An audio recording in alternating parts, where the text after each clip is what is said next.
Use what is convenient for you. Oh yeah, at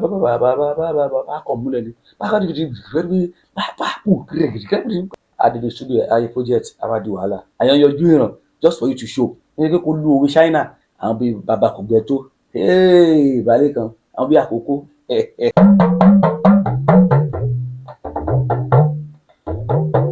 mo flat mo float.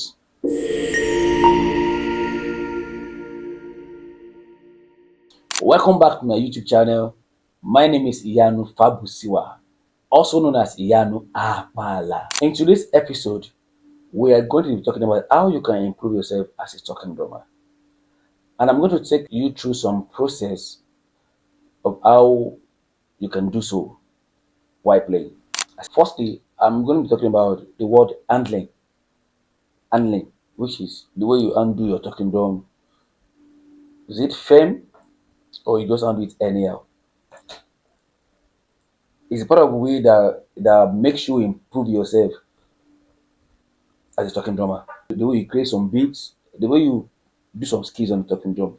So on the handling part, there are different ways of how we handle our talking drum.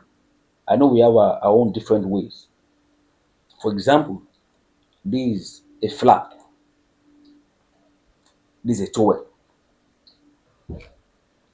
Use what is convenient for you.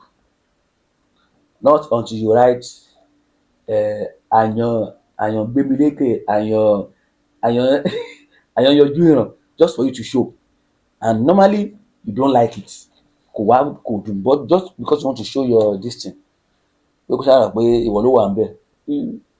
Use what is best for you that you can do very well. So ìgbà mìíràn tó bá ń play tó bá ń jábọ́ tó bá ń ṣe anything, that means you be able to flow, you be able to increase your speed, you be able to flow well on your skills. For example, see, if I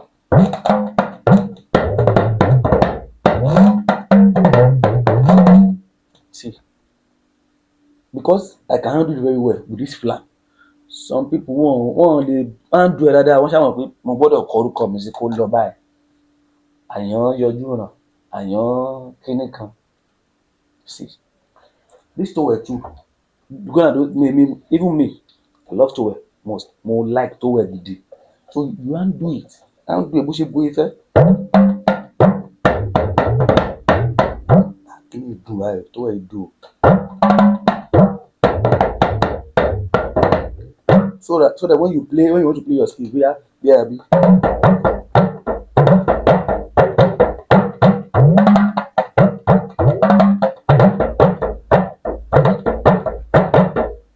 You see, I do it. Even this towel is better than my flap. So use what is best for you, so that when you play, you are good with it. Because it won't enjoy anyhow. Okay, for example, I want to play one just normal off time melodies. B.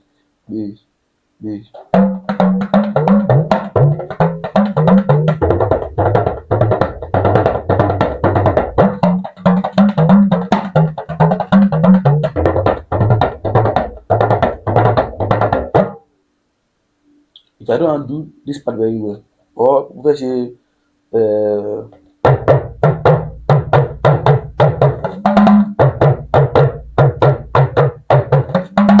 if I don't do my techno very well, mo máa jábọ́ ni. So and the way you handle it, mo máa fi jab because it's jabbing.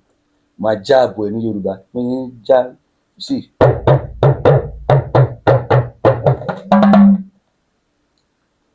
I play it very easy because I handle it very well.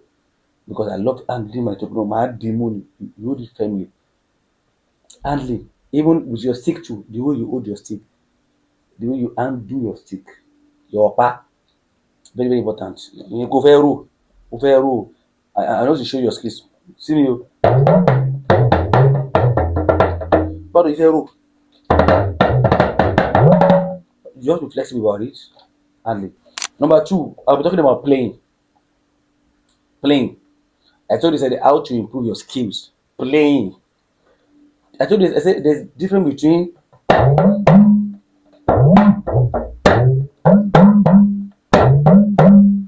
one. Number two,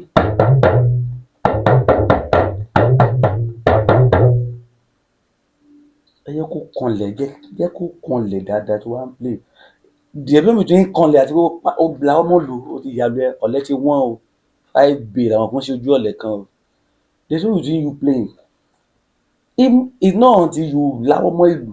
There's some sweet playing, it's not until you gbé gbogbo body, gbé gbogbo kó ná gbogbo ara ẹ. Wàá play ẹ.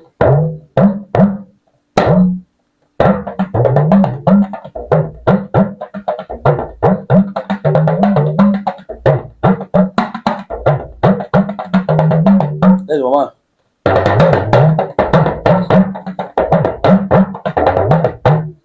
Méjì same lion play, same rhythms. But the first one ó wà tuning. We use that for English. Ó wà tuning, ó sweet, ó clean gan.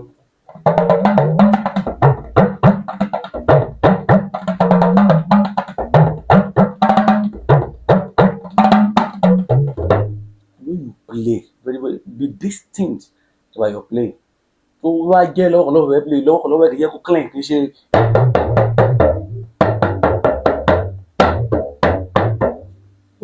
Ó clean ẹ jọ̀ọ́.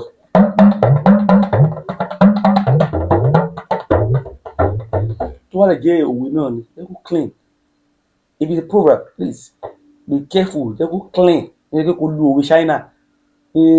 Mo dúpẹ́, Ọlọ́run ò pa mí lẹ́kún, mo dúpẹ́ láti gbèdébo China lọ sí India.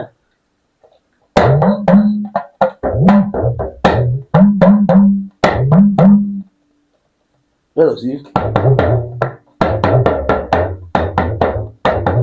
When you notice all these little points, they are basic points that you have to know when you want to improve your skills while playing. But when you neglect all those things and jump to Abijo alone, once you know like now Abijo, you're a professional, you are good. You have to say, hey, mo Bambi is a player. But those basic points are very important. So that when you go for projects, one day they go play is a key. See key, you don't play, one day go play, how do you go? One play off key. Those know this TalkingDrum has his own Solfa notes from A to Z. I've talked about that in our earlier classes there on YouTube. So that when you play, you're playing when you have a good tune on it.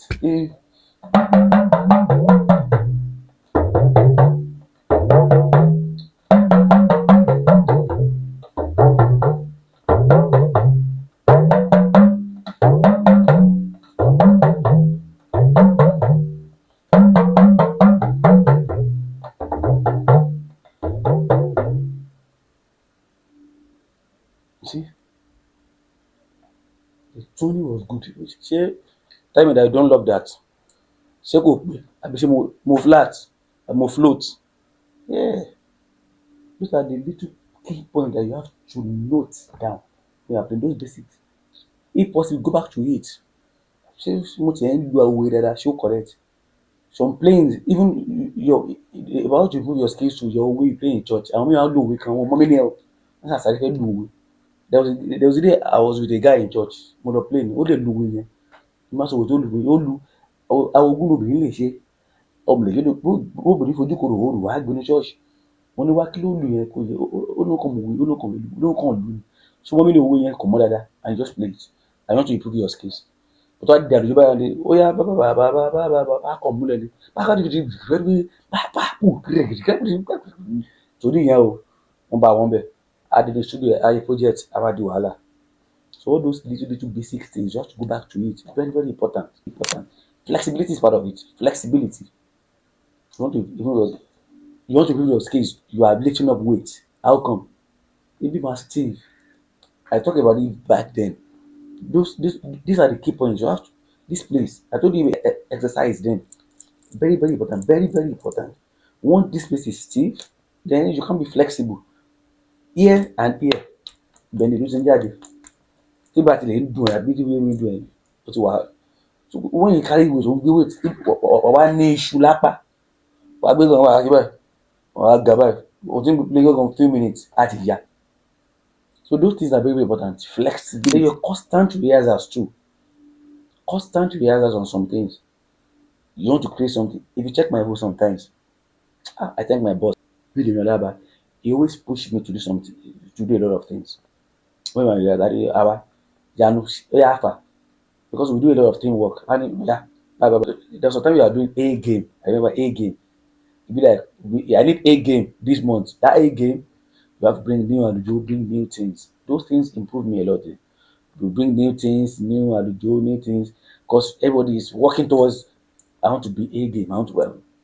So and those things build me to a lot.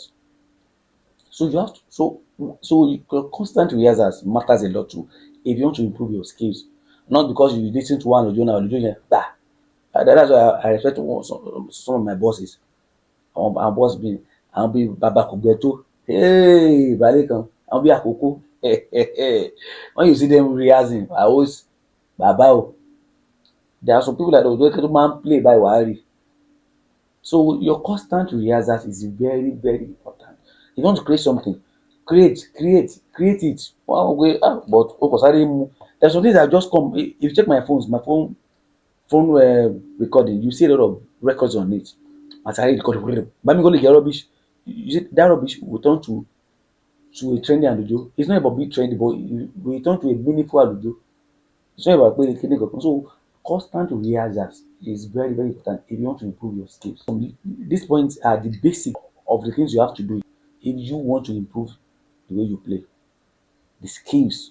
You want to improve your skills. So I believe with the few things I mentioned today, you'll be able to pick one or two there just so that you can work on yourself and so that you can improve yourself. You can improve your skills with the few things I mentioned today. Please make sure you do so. If you have any question, don't forget to put it there on the comment section. I'll be there to take it and I'll be there to treat the questions. See you at next class. My name is remain the same, Iyanu Apala. I love you all.